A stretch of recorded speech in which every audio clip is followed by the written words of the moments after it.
రోజు 1000 కమలాలతో శివలింగానికి అర్చన చెయ్యాలని నియమం పెట్టుకున్నాడు. రోజు చేస్తున్నాడు అలాగ. ఆయన ఏదో దాన్ని ఒక 21 రోజులు నియమం పెట్టుకున్నాడు. 20 రోజులు సాగింది. శివుడు ఊరుకుంటాడా? విష్ణువు అయినా సరే పరీక్షే.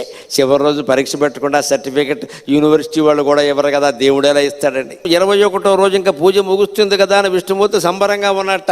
రోజు చెరువులో 1100 కమలాలు పైన పోస్తున్నా, నేను 1000 కోస్తున్నాను, బాగున్నవి చూసి అంతే. అలా అని పెడితే ఆవేళ ఆశ్చర్యకరంగా 999 పూసాయి. ఎంత వెతికినా 1000 కమలం కనపడలేదు.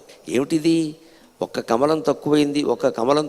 ఈ కమలం ఎక్కడి నుంచి తేవాలి అనుకుంటే ఆయనకి ఏమొచ్చిందంటే, నన్ను అందరూ కమలాక్షుడు అంటారు కదా, నా కళ్ళు కమలాలే కదా, కమలం తక్కువైతే ఏమైంది, ఇంకోటి తక్కువైనా పర్వాలేదు, నాకు 2 కళ్ళు ఉన్నాయి కదా అని ఒక కన్ను బాణంతో తీసి శివుడు పాదాల ముందు పెట్టాడమ్మా. అది విష్ణువు యొక్క భక్త కన్నప్పెంతో విష్ణువు అంతే.